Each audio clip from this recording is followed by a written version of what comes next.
Hey! All right, today we're going to read this book, The War That Saved My Life,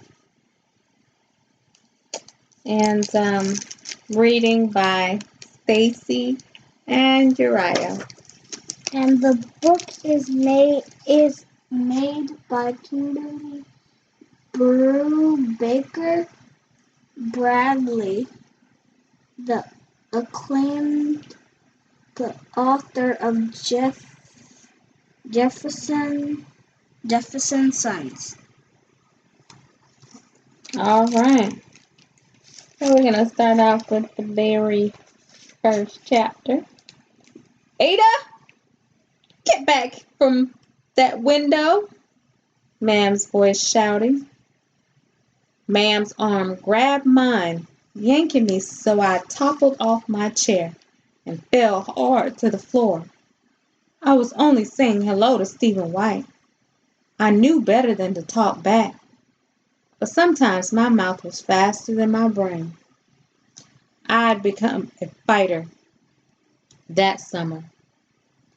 Ma'am smacked me hard. My head snapped back against the chair leg, and for a moment I saw stars.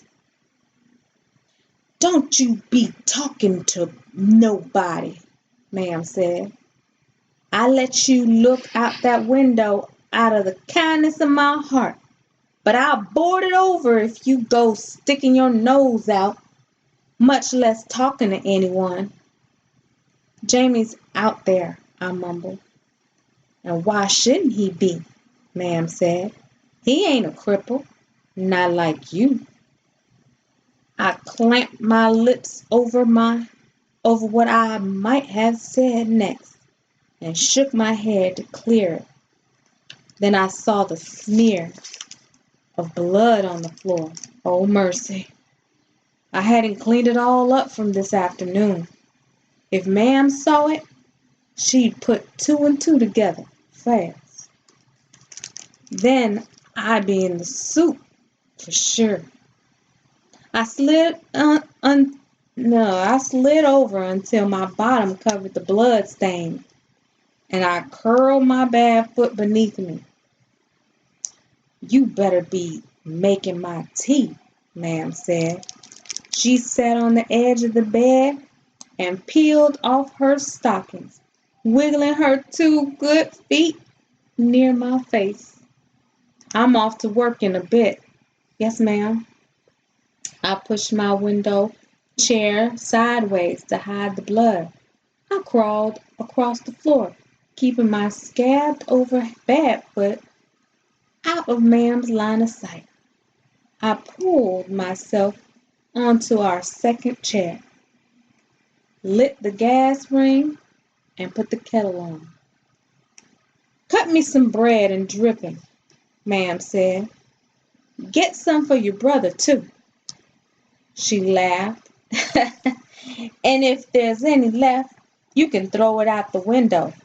See if Stephen White would like your dinner." "How'd you like that?" I didn't say anything.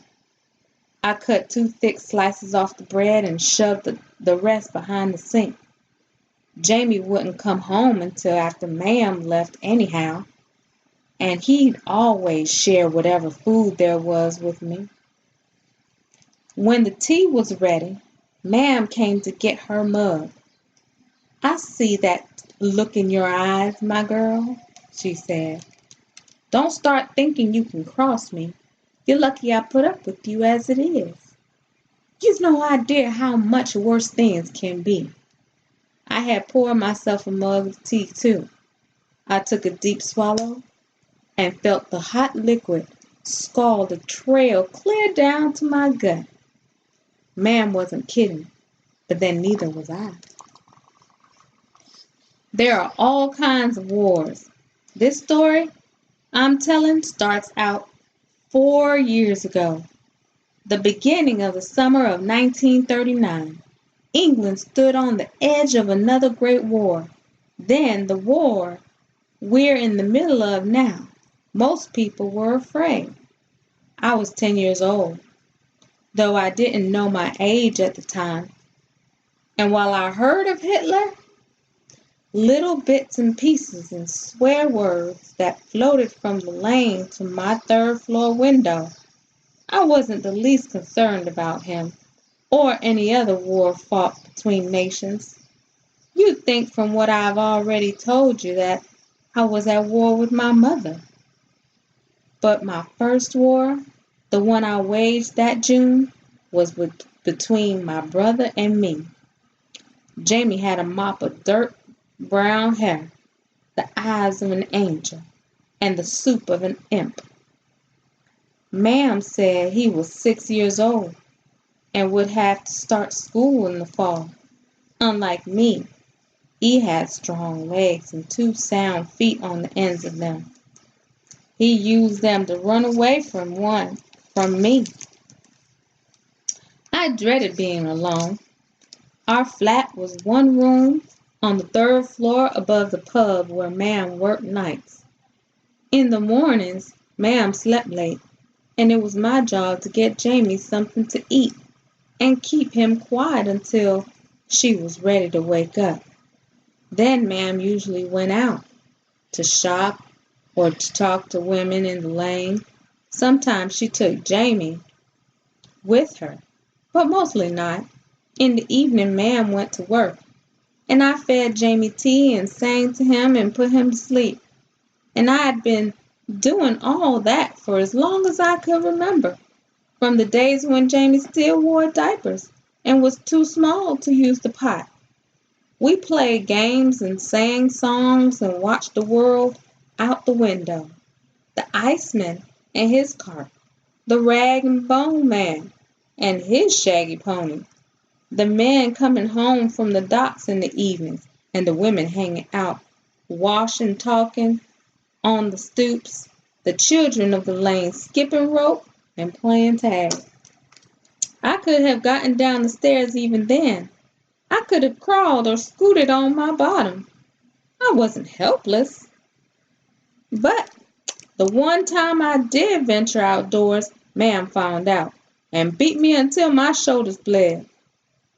"You nobbit, a disgrace!" she screamed. "A monster with the ugly foot.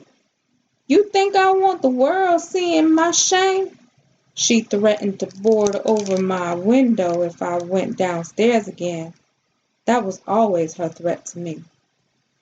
My right foot was small and twisted, so that the bottom pointed skyward, all the toes in the air, and what should have been the top touched the ground. The ankle didn't work right, of course, and it hurt whenever I put weight on it. So for most of my life, I never did. I was good at crawling. I didn't protest staying in one room so long as it held both Jamie and me. But as Jamie grew older, he wanted to be with the other children, playing in the street. "Why shouldn't he?" Ma'am said. "He's normal enough." To Jamie, she said, "You're not like Ada. You can go wherever you like." "He can't," I said. "He has to stay where I can see him." At first he did, but then he made friends with a gang of boys and went running out of sight all day.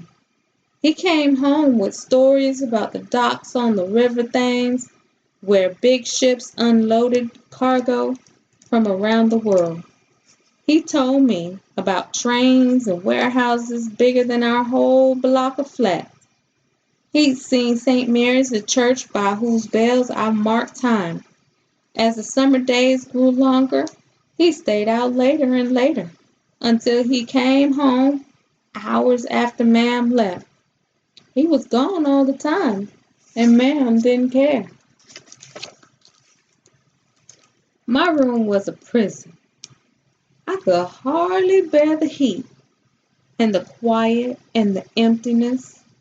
I tried everything to make Jamie stay. I barred the door so he couldn't get out.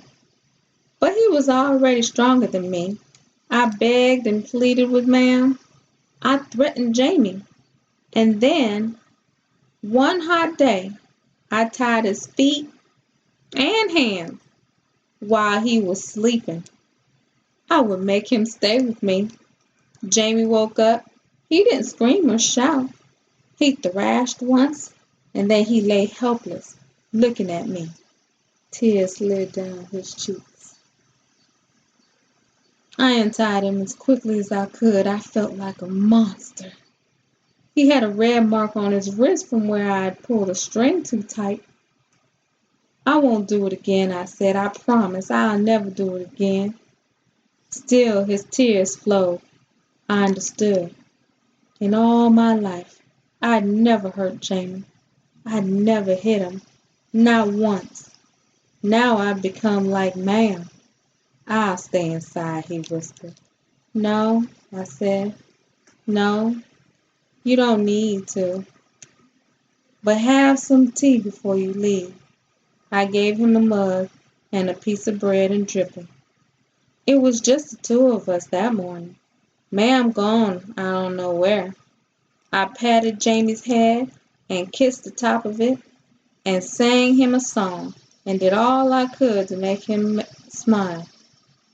Pretty soon you'll be going to school anyhow, I said, astonished that I hadn't fully realized this before.